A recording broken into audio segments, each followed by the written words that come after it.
Olá pessoal, tudo bem com vocês? Cenário novo, tudo novo aqui. Sejam bem-vindos a esse comeback para o sexto, para o... já tentando, já falei inglês, aí já veio já o espanhol no meio. Sejam bem-vindos para esse comeback agora, né? Finalizar esse semestre, né? O inglês ainda tá na cabeça, pessoal, tá vendo? Não confunda as coisas, vamos lá. Estamos no Brasil, ok? Então, sejam muito bem-vindos, né? Eu quero que vocês se sintam aí bem. Espero que vocês tenham tido um excelente descanso. Hoje vamos começar aí na página 90 e vamos finalizar aí na página 95. Pessoal, oitavo ano agora vai pesar pra vocês, tá? Oitavo ano agora vai dar uma suada nessa aula porque nós temos muitas atividades, tá? Então, nós vamos falar sobre o processo de imigração, né, dos haitianos no Brasil. Sim, nós vamos falar sobre isso.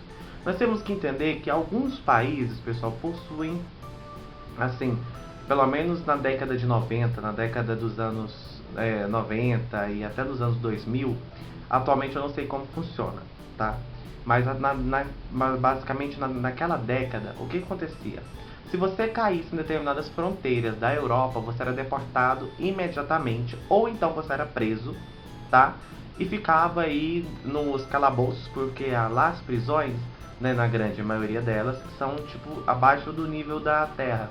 Entendeu? Quem assistiu Madeline aí vai saber de que eu tô falando. É tipo no chão mesmo, as prisões elas são subterrâneas. E as pessoas elas ficam lá, né, por 3 meses, no mínimo 3 meses. Professor Gustavo, se naquela época alguma pessoa fosse pega de repente lá, zanzando por lá, tal, clandestino, e ele foi preso e ficou mais de 3 meses. Aí era necessário ser aplicado um crime a ele, porque se caso uma pessoa ela é pega, né, principalmente estou falando daquela época, ela era pega e mantida lá por mais de 3 meses, era dito como sequestro internacional. Então, e aí isso dava um problema, né, um BO muito grande. Então, geralmente eles ficavam ali por 3 meses e eram deportados para o país de origem, ok? Basicamente isso. Isso no caso dos países mais longes. Agora, países mais próximos, eles já mandavam o pessoal ali direto, ficava preso e mandava. Ou então alguns eles nem prendiam, já mandava direto, beleza? No Brasil já é um pouco diferente. No Brasil já há uma política, nós estamos falando dos haitianos, tá? Agora, no Brasil nós temos algumas políticas diferentes. Por quê?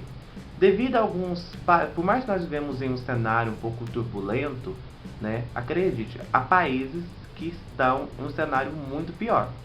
E nós temos que entender que alguns países eles fogem de guerras até hoje, religiosas, em busca, né, de algo para poder saciar a fome, a miséria, né, o sonho.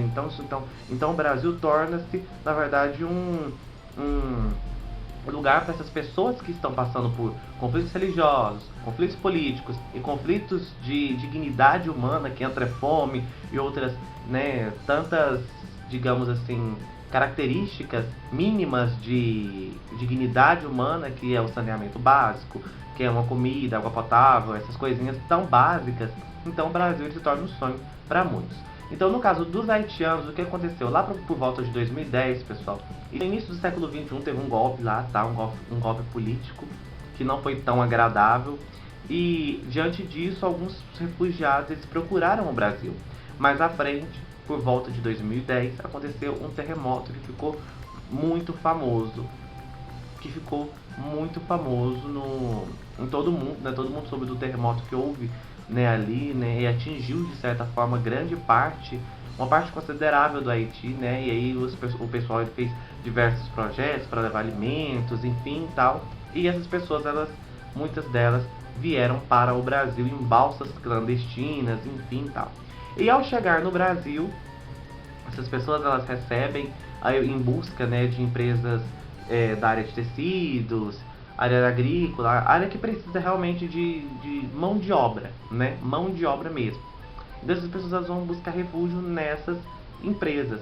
E através disso, como ela está gerando renda para o Brasil, enfim e tal, e também tem uma política internacional, né, no caso de que quando a pessoa está fugindo, né, por política ou por perseguição política, religiosa, ou então por fome, ela vai buscar abrigo em outro país. Tecnicamente, essa assistenciabilidade ela é um pouco maior, tá? É muito importante nós deixarmos bem evidentes isso. Só que no Brasil, Assim que os 7 anos chega, eles ganham, né, no caso, o cadastro de pessoa física e tudo mais. E no caso, vamos dizer assim, tipo uma licencinha para 5 anos. E durante esses 5 anos, né, ela é renovável, pode ser renovável, mas assim, de 5 anos eles ficam ali no Brasil, tal, transitando como pessoa, como tendo os mesmos direitos e tendo que cumprir os mesmos deveres que os brasileiros, correto? Então é basicamente isso. E ali eles ficam trabalhando, aprendendo a língua, né, se instaurando ali, enfim, tal, levando essa licença de no mínimo 5 anos. Muito interessante, né, pessoal? Agora, nós finalizamos esse capítulo, né? Nós vamos para o nosso podcast e vamos conversar um pouquinho, né, sobre as atividades. Na página 92 tem um trabalho, tá? Um trabalho escrito para vocês fazerem. Vocês têm até a próxima aula para entregar, tá? E na página 94 e 95 tem também atividade. Ah, professor, de repente eu tô na casa da minha avó, meu cachorro comeu meu livro, não sei o que, tal, assim, acessado. Eu vou deixar pra vocês lá no campo de imagens as páginas 93, né, que são das atividades, na página 94 e 95. 92 também, tá bom? Pra vocês aí praticarem os trabalhos, beleza? Agora vamos para o podcast que eu vou explicar tudo pra vocês, hein?